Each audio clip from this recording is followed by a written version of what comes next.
Salut, j'espère que vous allez bien. On se retrouve pour la review de SmackDown du 29 septembre 2023. On a un gros week-end de catch d'ailleurs, il y a pas mal de rumeurs, mais je vais en parler un petit peu vers la fin de la vidéo. Je vous garde ça pour la fin parce que ça n'a rien à voir avec ce qui se passe dans cet épisode de SmackDown. Et du coup, on commence directement le show avec la Bloodline, Paul Heyman, Sikoa et Jimmy Uso qui font leur entrée. D'ailleurs, je crois que c'est la semaine prochaine, le 8, si je dis pas de bêtises. On aura Roman Reigns qui fera son retour à SmackDown bon, pour un petit weekly. Je crois qu'il a un live event aussi de prévu, mais à part ça, il n'a pas un programme très chargé, Roman Reigns, à part ça. Et du coup, il fera son retour prochainement. Pour l'instant, on n'a pas de Roman Reigns là-dedans. On n'a que quelques membres de la Bloodline, enfin du moins tout ce qu'il en reste. Ils arrivent dans le ring, ils vont nous parler toujours de la même chose jusqu'au moment où Karl Anderson va arriver par derrière. Il va attaquer la Bloodline, il va les faire sortir du ring. On aura Sikoa qui va vouloir s'attaquer à Karl Anderson, mais on aura Paul Heyman qui va l'arrêter, il va lui dire un truc dans l'oreille. Et Sikoa, il va dire à Jimmy Uso de s'occuper de Karl Anderson, sinon il va le faire lui-même. Donc on a un match qui se lance directement, Jimmy Uso contre Karl Anderson. Très rapide comme match, 2 minutes de match assez décevant, et c'est un peu toujours comme ça, les matchs où tu mélanges un membre de la Bloodline avec n'importe qui d'autre. Ça, c'est jamais des matchs très rapides, à part si c'est des gros main eventers.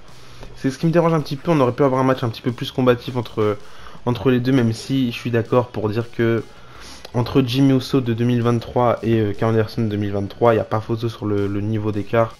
In kayfabe évidemment, parce que après le niveau in-ring de ce qu'on peut percevoir, ça reste objectif, ça reste subjectif, donc chacun pense ce qu'il veut. Mais dans la kayfabe, Jimmy Uso est censé être bien plus fort que Karl Anderson, donc c'est assez logique. Donc victoire de Jimmy Uso qui remporte le match. Il remporte le match avec un splash puis un tombé, enfin bref, rien d'intéressant par rapport à ce match-là. Après le match, on a Karl Anderson qui se relève, qui va s'attaquer à Jimmy Uso. On aura Sikoa qui va faire un Samoan Spike à Karl Anderson. Ensuite, ils vont partir du ring, la Bloodline, ils vont se diriger vers la rampe d'entrée, mais ils vont croiser Mia Yim. D'ailleurs, on l'appelle toujours Michin et je comprends pas pourquoi, mais ils croisent Mia Yim qui va mettre une énorme gifle à Jimmy Uso. C'était assez drôle, ça a fait un petit peu le tour sur Twitter, mais pas grand-chose à rajouter là-dessus. Ensuite, on a un nouvel épisode du Grayson Waller Effect avec comme invité cette fois-ci Bobby Lashley qui fait l'honneur d'apparaître dans le Grayson Waller Effect de Grayson Waller. Ils font leur entrée. On a Bobby Lashley qui arrive dans le ring et qui nous dit qu'il est assez déçu, on s'en doute, il est déçu de la défaite des Street Profits la semaine dernière et on sent qu'il a vite fait changer d'avis. C'est fini cette histoire avec les Street Profits, il veut passer à autre chose. On a Grayson Waller qui fait une proposition, il dit bon, si t'es plus avec les Street Profits, t'as qu'à t'allier avec nous. Mais on a Bobby Lashley qui va tout simplement refuser.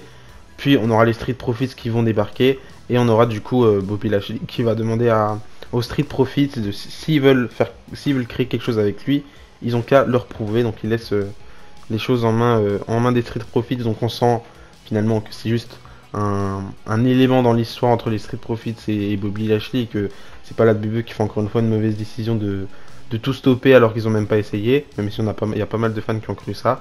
Non, on verra bien ce qui va se passer par la suite. Et pour l'instant, c'est juste des éléments à rajouter pour que l'histoire soit un petit peu plus belle et soit un petit peu plus sérieuse et qu'on balance pas tout directement à Bobby Lashley et Street Profits sans réelles embûches sur leur passage. Enfin bref, juste après ça, on a Austin Theory qui va affronter Cameron Grimes, il sera accompagné de Grayson Waller. Victoire d'Austin Theory qui remporte le match en 3 minutes. Un petit peu pareil que le premier match. D'ailleurs, j'ai une petite théorie sur pourquoi les matchs ont duré si peu de temps. C'est peut-être parce que le match d'après, il dure 20 minutes. Après, ça reste de la gestion en vrai par rapport à certains matchs. Et je pense qu'ils pourraient enlever, comme je le répète souvent, 2-3 minutes sur certains segments pour rajouter un petit peu plus de temps sur les matchs. Je parle surtout des segments backstage où en général il n'y a pas grand chose d'intéressant. Ils pourraient utiliser ces minutes-là pour faire des plus longs matchs au lieu de couper des minutes d'autres matchs pour rajouter des minutes sur un autre match. Enfin bref, victoire d'Austin Theory qui remporte le match. D'ailleurs, après le match, chose très intéressante, c'est qu'on avait Dragon Lee qui était encore une fois en ringside, il était dans le public. Deuxième semaine d'affilée, enfin pas deuxième semaine d'affilée qu'il est en ringside, mais deuxième semaine d'affilée qu'il apparaît un weekly. Du moins cette semaine, il a apparu à Raw, SmackDown et NXT, et ça c'est très bien pour Dragon Lee. Je pense qu'il a un gros futur devant lui, Dragon Lee, c'est super bien. On a aussi une théorie qui va arriver vers la fin du match, taquiner un petit peu Dragon Lee. Puis on aura les arbitres qui vont les séparer tous les deux. D'ailleurs, on aura un match qui sera officialisé pour la semaine prochaine. Dragon Lee contre Austin Theory. J'ai hâte de voir ce que ça va pouvoir donner. Je suis pas méga hype par ce match-là. Je suis juste hype de voir Dragon Lee dans le main roster. Mais j'espère une victoire de Dragon Lee parce que là, faut pas déconner. Austin Theory était bien gentil, mais laisse la victoire à Dragon Lee et j'ai peur d'une grosse clim personnellement. Je sais que la WWE est possible de faire tout et n'importe quoi, donc j'ai peur qu'on ait un petit peu le même match qu'on a eu ce soir avec Cameron Grimes, mais cette fois-ci avec Dragon Lee. Ça pourrait faire très peur, en tout cas. D'ailleurs, on va reparler de Dragon Lee juste après, parce que juste après, on a le match pour le titre des États-Unis. Vous vous rappelez, on a Santos Escobar qui challenge Rey Mysterio il y a quelques semaines pour une opportunité au titre des États-Unis de Rey Mysterio. Donc on a enfin le match. C'est dommage que ce soit pas fait en gros plan, gros main event de SmackDown. Ça aurait pu être quelque chose d'intéressant, mais je pense pas que ce sera la fin entre les deux. Il y en a beaucoup qui espèrent un heel turn de Santos Escobar ce soir sur ce match-là, mais je comprends qu'il faut du temps et je pense que la WWE fait correctement les choses avec cette histoire-là, et pour l'instant on n'y est pas encore. Ça peut arriver prochainement, pour l'instant on n'y est pas. Donc on a eu le match, 20 minutes de match, c'était très bien, un très bon match. Santos Escobar il a eu ses moments, Rey Mysterio il a eu ses moments, évidemment Rey Mysterio qui conserve son titre des États-Unis. Pas de heel turn, on avait Zelina Vega qui était en ringside, et à la fin du match on a les Street Profits qui viennent prouver à Bobby Lashley en attaquant Rey Mysterio et Santos Escobar. D'ailleurs Bobby Lashley va arriver pour applaudir les Street Profits. On aura Joaquin Wild et Cruz del Toro qui vont venir aider Santos Escobar et Mysterio, qui vont se faire contrôler en à peine 30 secondes par les Street Profits. Et quelque chose de très intéressant avec Dragon Lee, c'est qu'on va voir Dragon Lee qui essayera de venir aider la LWO, sauf qu'il va se faire stopper par les arbitres, les agents de sécurité ou peu importe. Il va se faire stopper, donc c'est un angle très intéressant. Ça pourrait nous aiguiller sur plusieurs plans qu'on pourra avoir par la suite avec Dragon Lee. En tout cas, j'espère que ça va continuer sur cette bonne voie avec Dragon Lee et qu'on aura des choses grandioses avec lui, parce qu'il y a tellement de choses à écrire avec lui. C'est un petit peu la relève de Rey Mysterio. Je sais que c'est un petit peu bateau de dire ça parce qu'il a un masque, etc. C'est deux catcheurs totalement différents. Mais je pense que Dragon Lee peut créer quelque chose de bien, et pour l'instant c'est bien parti, donc j'espère juste que ça va continuer comme ça.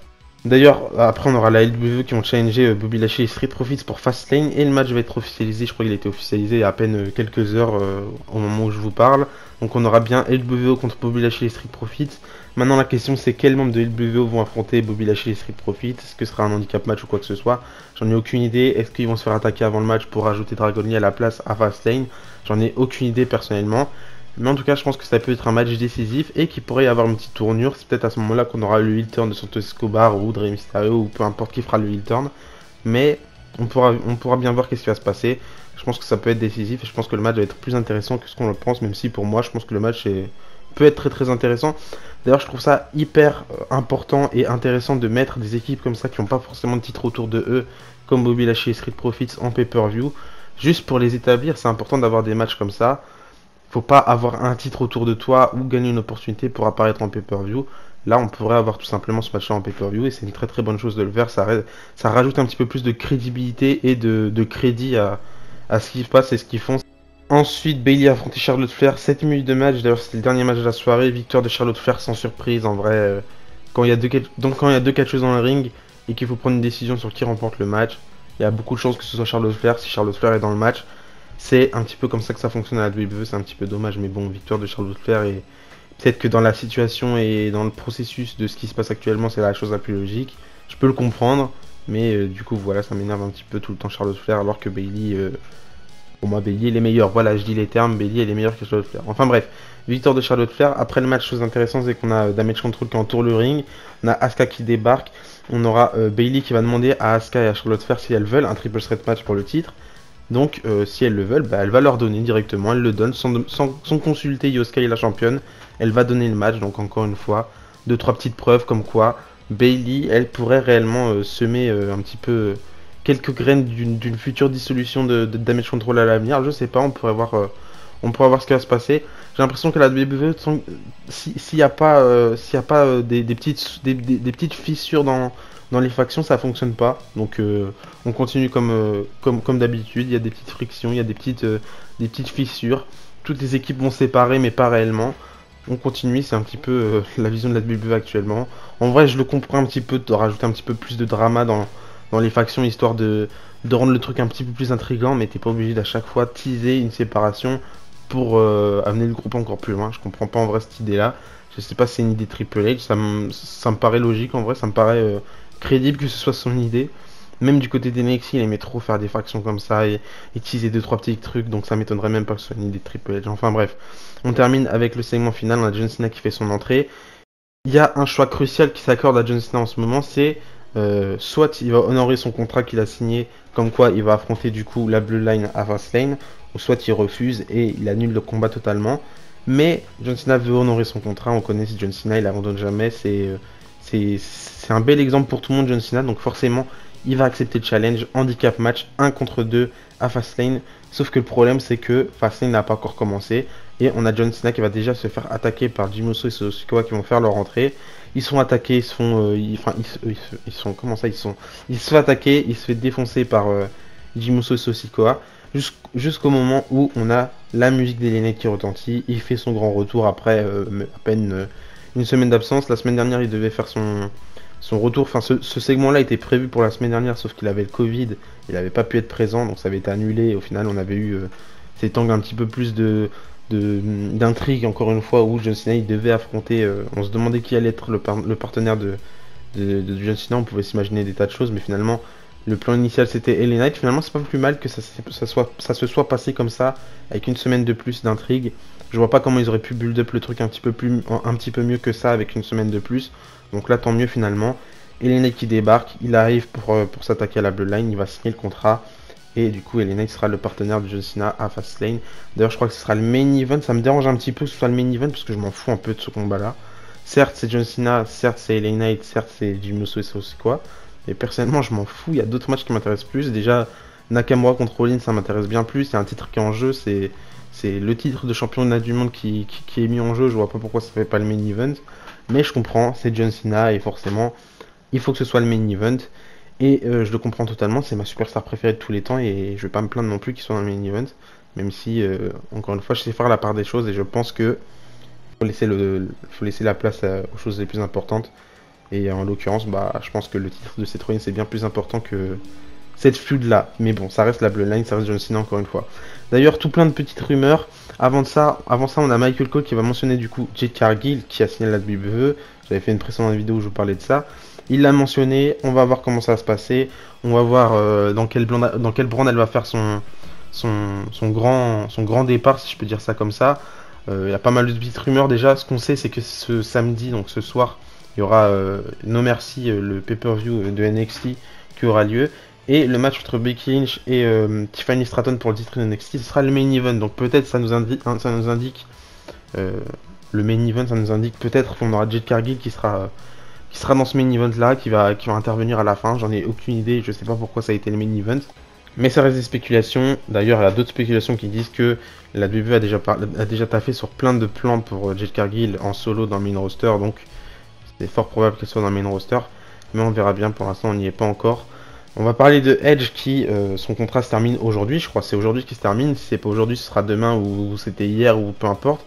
Mais en tout cas, son contrat se termine. C'était prévu. Son contrat devait se terminer fin septembre. Et il paraît qu'il devrait rejoindre la Elite Wrestling. Ça, on le sait tous. Tout le monde parle de ça. On a la WWE qui a enlevé Edge de son roster interne. Enfin bref, on a parlé de tout ça sur Internet. Mais il n'y a rien qui indique réellement que Edge a signé avec la Elite Wrestling. Je sais pas si la Elite Wrestling essaye de garder ça secret, mais c'est plus trop secret, c'est plus tant que secret que ça. On sait que la Elite Wrestling a tenté de signer Edge, et s'ils l'ont pas fait, ils sont un petit peu bêtes de pas le faire avec tout ce qu'ils pourraient faire avec lui. Et je le comprends totalement qu'ils se jettent sur une superstar comme lui. Mais rien n'est encore dit, faut pas tomber dans les pièges, même si je pense que c'est fait à quasi 100%. Hein. Mais y a rien qui est dit à 100%. Il pourrait re-signer avec la WWE. Faut pas oublier qu'il a sa prolongation de contrat qui est dans ses mails, il nous l'a mentionné lui-même. Il pourrait aussi très bien prendre sa retraite et pas re-signer avec la WWE. C'est peut-être pour ça qu'il est plus dans le roster interne. Tout est possible. Ça veut pas forcément dire qu'il va se pointer à Elite Wrestling, à Wrestle Dream, même si je pense personnellement c'est fait. Je pense qu'il va se pointer quand on va se réveiller lundi, ou peut-être pour ceux qui vont regarder le pay-per-view en direct ce dimanche. Je pense qu'on verra bien Edge qui fera ses débuts à Elite Wrestling. C'est pas triste, c'est pas joyeux pour moi personnellement. Ça peut être joyeux pour d'autres personnes, les fans vraiment fans de Elite Wrestling qui attendent que ça. Moi personnellement, ça me fait un petit truc. C'est la fin d'une ère. Ça me fait un petit peu de la peine de me dire que Edge il terminera pas sa carrière à la WWE. Ces genres de superstars, t'as envie de les voir terminer leur carrière d'une belle manière à la WWE. Et là, comme ça a été fait, ça m'a un petit peu déçu. J'aime pas vraiment les carrières à la Ric Flair où t'as ton dernier match à WrestleMania et puis tu vas catcher ailleurs et finalement c'est pas ton dernier match. Ça enlève toute cette magie là. Et une superstar comme Edge qui avait toujours été fidèle à la WWE, me dire qu'il va pas terminer sa carrière à la WWE, ça picote un petit peu. Ces catcheurs comme John Cena, comme Randy Orton, t'espères juste qu'ils terminent leur carrière à la WWE sur une manière juste excellente. Et malheureusement ça va pas être le cas pour Edge. Mais du coup voilà, c'est la fin de cette vidéo, j'espère qu'elle vous a plu. Donnez-moi votre avis par rapport à ce SmackDown dans les commentaires. D'ici on se dit à la prochaine, on se retrouve du coup mardi pour ma revue de Raw. Et d'ici là je vous dis à la prochaine, n'oubliez pas, Tokyo Catch et Sport. Bisous bisous.